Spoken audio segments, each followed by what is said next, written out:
হনুমানজি কিভাবে শনিদেবের প্রভাব থেকে মুক্তি পেয়েছিল। এখানে হনুমানজি কিন্তু সাত্ত্বিক ছিল, একদম সৎকর্মে কর্মবিত ছিল। তো যার কারণে কিন্তু শনিদেবের কোনো খারাপ প্রভাব বা কুপ্রভাব কিন্তু হনুমানের ওপর কিন্তু প্রভাব বিস্তার করতে পারেনি। তো এক্ষেত্রে আপনারা যদি সাত্ত্বিকভাবে থাকেন, আপনারা যদি ভালোভাবে থাকেন, আপনাদের কর্ম যদি শুভ হয়, তাহলে কিন্তু শনিদেব আপনাদের কোনোভাবে ক্ষতি করতে পারবে না। আমি আপনাদেরকে এটা গ্যারান্টি দিয়ে বলতে পারি। নমস্কার দর্শক বন্ধুরা, আজকের আপনাদের সামনে আলোচনা করছি শনির বক্রতা নিয়ে। হ্যাঁ দর্শক বন্ধু, শনি হচ্ছে 2025-এর 13ই জুলাই বক্রি হচ্ছে, মীন রাশিতে ট্রানজিট করেছিল এই বছর। তো এই বছরই কিন্তু আবার প্রথম কিন্তু বক্রি হচ্ছে। তো এই বক্রতার ফলে দ্বাদশ রাশির ওপর কি প্রভাব বিস্তার করবে, ভালো ফল বিস্তার করবে না খারাপ ফল বিস্তার করবে, তো সেই সম্পূর্ণ ভিডিও নিয়ে আপনাদের সামনে এই ভিডিওটি চলে এসেছি। তো ভালো হলে কি করবেন আর খারাপ হলেও কি করবেন, সম্পূর্ণ কিন্তু আমি এখানে বলে যাব দর্শক বন্ধু। তাই ভিডিওটি না স্কিপ করে আপনারা কিন্তু এই ভিডিওটি দেখতে থাকুন। দর্শক বন্ধু, শনির কথা শুনে আপনাদের মনে একটা ভয় ভীতি ইত্যাদি চলে আসছে। আমি এখানে আপনাদেরকে একটা কথা বলে রাখি, শনিকে ভয় পাওয়ার দরকার নেই। কেন, এবার আপনাদেরকে বলি। এখানে দর্শক বন্ধু, আপনারা নিশ্চয়ই ভিডিওতে দেখেছেন শনি এবং হনুমানের কাহিনীটি। তো হনুমান কিন্তু রামব্রততে কিন্তু ব্রত ছিলেন, ওনার মনে কিন্তু রামের নাম সবসময়ের জন্য ছিল। তো সেখানে কিন্তু শনি হচ্ছে তার উপর একটা প্রভাব বিস্তার করতে এসেছিল। তো সেখানে আপনারা কি হয়েছিল কি না হয়েছিল আপনারা সবাই জানেন। তাও আমি বলে দিই যে এখানে শনিদেবকে কিন্তু হনুমান অনেকভাবে কিন্তু সাহেস্তা করেছে। তো সেখান থেকে কিন্তু একটা শনিদেব বলে রেখেছেন, যারা হনুমানজিকে পুজো অর্চনা করবে, তিল তেল দেবে, তাহলে কিন্তু তারা শনির প্রভাব থেকে কিন্তু মুক্তি পাবে। তবে দর্শক বন্ধু, এখানে আমি আপনাদেরকে একটা কথা বলি, কেন আমি আপনাদেরকে শনিকে ভয় পেতে না বললাম সেটা আপনাদেরকে বলি। এখানে দর্শক বন্ধু, আমি আপনাদেরকে একটা কথা বলি, হনুমানজি কিভাবে শনিদেবের প্রভাব থেকে মুক্তি পেয়েছিল।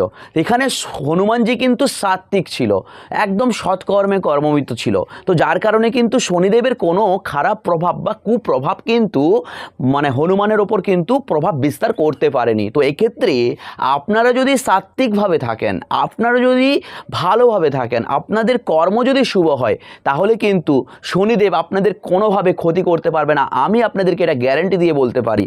আমি দেখেছি অনেক শনির দশায় এবং অনেক শনির সাড়ে সাতিতে অনেক ভালো ভালো অ্যাচিভমেন্ট করেছে, কর্মে পদোন্নতি এসছে, ভালো টাকা কামিয়েছে, মান সম্মান লাভ করেছে, বিদেশ ভ্রমণও করেছে।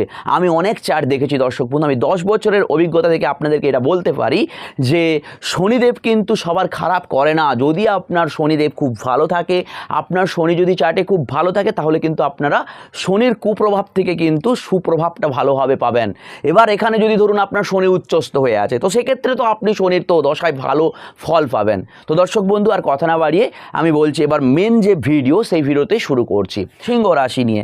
সিংহ রাশির পক্ষে আপনার শনি হচ্ছে অষ্টমস্ত স্থানে অবস্থান করে আছে এবং কিন্তু ষষ্ঠপতি এবং সপ্তমাধিপতি। তো এক্ষেত্রে সিংহ রাশির পক্ষে কিন্তু আপনাদের শারীরিক স্থানটা আমি ভালো দেখতে পাচ্ছি না।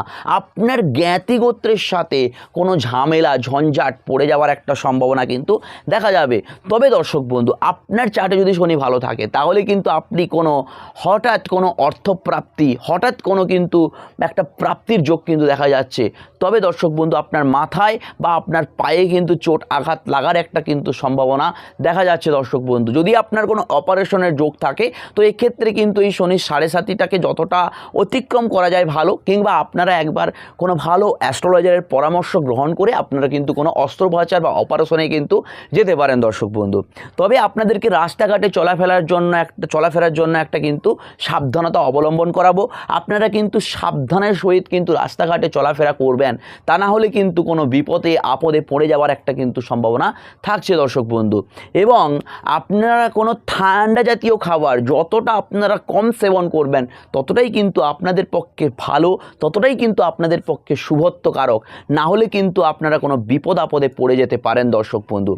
এবার এই যেহেতু শনি আপনার রাশির সাপেক্ষে বসে আছে অষ্টমস্ত স্থানে, তো সেক্ষেত্রে আপনারা কিন্তু কোনো হঠাৎ আপনাদের যদি কোনো গোপন চাকরি বাকরি, যেটা ধরুন কোনো স্পাইসি এজেন্ট বা কোনো ধরুন হচ্ছে আপনারা স্পাই এজেন্ট যেটাকে বলা হয় সেইটা, বা কোনো গোপন গোয়েন্দা বিভাগে যদি কোনো কাজ করে থাকেন, তাহলে সেক্ষেত্রে আপনাদের কিন্তু ভালো ফল লাভ করতে পারবেন। সেক্ষেত্রে আপনারা কিন্তু ভালো জায়গায়ও কিন্তু যেতে পারবেন দর্শক বন্ধু। এবং যদি মনে হয় আপনাদেরকে যে আমাকে একবার আপনার কোষ্ঠীটা দেখিয়ে নেবেন অবশ্যই কিন্তু আপনারা কমেন্ট বক্সে কমেন্ট করতে পারেন এবং আপনারা কিন্তু আমার যে মোবাইল নাম্বারটি দেওয়া আছে ওই মোবাইল নাম্বারে কিন্তু আপনাদের ডেট অফ বার্থটা প্রদান করে আপনারা কিন্তু আপনাদের যে কোষ্ঠীটা দেখিয়ে একবার নিতে পারেন। দর্শক বন্ধু, বললাম এই দ্বাদশ রাশির সম্পর্কে শনির বক্রতা নিয়ে। যদি আপনাদের ভিডিওটি ভালো লেগে থাকে তাহলে অবশ্যই লাইক কমেন্ট শেয়ার করবেন এবং আপনাদের যে বন্ধু বান্ধব পিতা মাতা যাদের শনির বক্র আছে, যাদের শনির সাড়ে সাথী চলছে, তাদের কাছে এই ভিডিওটি আশা করি শেয়ার করবেন। চলে আসবো পরবর্তী ভিডিওতে, ততক্ষণ আপনারা অবশ্যই ভালো থাকুন, সুস্থ থাকুন। ধন্যবাদ।